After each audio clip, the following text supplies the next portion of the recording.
Ramzan special আজকে খুব budget friendly একটা ইফতারের রেসিপি আপনাদের তৈরি করে দেখাবো। আসসালামু আলাইকুম everyone, welcome to Jui kitchen.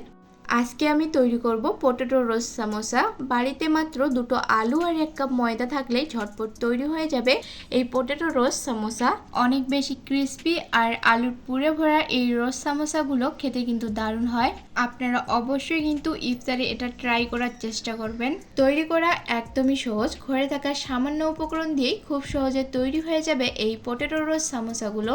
আশা করছি আমার আজকের রেসিপি আপনাদের ভালো লাগবে এবং সহজে লাগবে। তাহলে কথা না বাড়িয়ে চলুন তাহলে রেসিপিটা শুরু করা যাক। সামোসার জন্য প্রথমে আমি ময়দার খামিরটা তৈরি করব। আমি এখানে নিয়েছি 1.5 বাটি ময়দা। কালো জিরা দিয়ে দিচ্ছি 1/2 চা চামচ, লবণ দিয়ে দিচ্ছি 1/2 চা চামচ, 1/4 কাপের মতো দিয়ে দিচ্ছি রেগুলার তেল। তেলের পরিমাণটা একটু বাড়িয়ে দিতে হবে। তেলটা বাড়িয়ে দিলে সামোসাটা অনেক বেশি ক্রিস্পি হবে। এবার আমি সব কিছুকে ভালোভাবে একটু মিশিয়ে নিচ্ছি।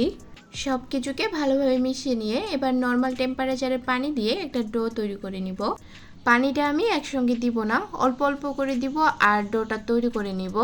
এখানে আমাদের একদম সফট ডো না, একটা টাইট ডো তৈরি করতে হবে। অল্প অল্প করে পানি মেশালেই কিন্তু ঠিকঠাক ডোটা তৈরি করতে পারবেন। 1.5 বাটি ময়দার জন্য আমার এখানে 1/2 কাপের মতো পানি লেগেছে, তবে আপনাদের পানির পরিমাণটা একটু বেশি বা কমও লাগতে পারে। নর্মালি রুটি পরোটা করার সময় আমরা যে ডোটা তৈরি করি এই ডোটা তার থেকে একটু শক্ত তৈরি করতে হবে। 2 থেকে 3 মিনিটের মতো ডোটাকে আমি মথে নিয়েছি। এরপর ডোটা যখন একটু স্মুথ হয়ে যাবে তখন ডোটার মধ্যে ঢাকনা দিয়ে আমি সাইডে রেখে দিব 20 মিনিটের জন্য। এতে করে ডোটা সফট হয়ে যাবে, তবে বেশি সফট হবে না, ডোটা কিন্তু শক্তই থাকবে। এরই মধ্যে সামোসার আলুর পুরটা আমি তৈরি করে নিব। তো তার জন্য দুটো সেদ্ধ করে রাখা আলু আমি এখানে আগে থেকেই ম্যাশ করে নিয়েছি। দিয়ে দিচ্ছি এর মধ্যে একটা পেঁয়াজ কুচি, 2 টেবিল চামচ পরিমাণে ধনেপাতা কুচি, দিয়ে দিচ্ছি 1 টেবিল চামচ রসুন কুচি, 1 টেবিল চামচ আদা কুচি, দিয়ে দিচ্ছি একটা লঙ্কা কুচি। এবার দিয়ে দিচ্ছি চালের গুঁড়ো। এই চালের গুঁড়োটা আমাদের বাইন্ডিংয়ের কাজ করবে।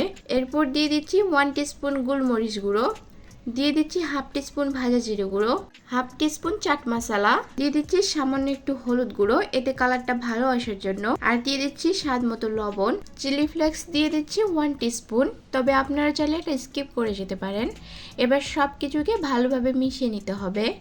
সব কিছু ভালোভাবে মেশানো হয়ে গেলে এবার এই পুরটা থেকে আমি ছোট ছোট বল তৈরি করে সাইডে রেখে দিচ্ছি। এখন আমি একটা বাটি নিয়েছি আর এর মধ্যে দিয়ে দিচ্ছি 2 টেবিল চামচ পরিমাণে ময়দা আর 2 টেবিল চামচ পরিমাণে পানি। এবার একটা ঘন বাটার তৈরি করে এটা আমি সাইডে রেখে দেব। এটা আমাদের পরবর্তী কাজে দিবে। প্রায় 20 মিনিট রেস্টে রাখার পর আমাদের এই ডোটা কিছুটা স্মুথ হয়ে আসছে। এবার এই ডোটাকে কিছুক্ষণের জন্য মথে নিচ্ছি, এতে করে ডোটা স্মুথ হয়ে যাবে আরও। এবার এই ডোটা 2টা ভাগে ভাগ করে আমি লেচি কেটে নিচ্ছি। তো এখন আমি একটা রুটি তৈরি করে নিব। তো তার জন্য কিছু ময়দা দিয়ে দিলাম। রুটিটা বেশি বড় না, বেশি ছোটও না, আবার বেশি পাতলাও না, মোটাও না, ঠিক এইরকম একটা রুটি তৈরি করে নিতে হবে। এবার একটা বাটি দিয়ে এই রুটিগুলোকে আমি সমানভাবে কেটে নিব। তবে এই কাজটা যে কোনো বক্সের ঢাকনা অথবা কুকি কাটার দিয়েও করতে পারেন। সবগুলো আমি একই রকমভাবে কেটে নিয়েছি। এবার সাইডের যে বাড়তি অংশটা আছে সেটা সরিয়ে দিচ্ছি। এবার একটা রুটি ছুরির সাহায্যে চারিদিকটা লম্বা লম্বা করে কেটে নিব। তবে মাঝের অংশটা বাদ দিয়ে কাটবো। যদি মাঝের অংশটাও কেটে ফেলা হয় তাহলে কিন্তু সেই রসটা তৈরি হবে না, তাই মাঝের অংশটা বাদ দিয়েই চারিপাশটা কাটতে হবে। দেখতেই পাচ্ছেন আমি ঠিক কিভাবে কেটে নিয়েছি। এবার আলুর পুরটাকে মাঝ বরাবর বসিয়ে দিব। এবার সেই ময়দা আর জল দিয়ে গুলে রাখা সেই আটাটাকে আলুর পুরের চারিদিকে এইভাবে হালকা করে লাগিয়ে নিব। এতে করে রুটির কাটা অংশটা যখন ফোল্ড করব তখন ভালোভাবে সিল হয়ে যাবে। এবার প্রথমেই রুটিটার একটা কাটা অংশ ফোল্ড করে নিচ্ছি, এরপর দ্বিতীয় একটা কাটা অংশ এর ওপর ফোল্ড করে নিচ্ছি।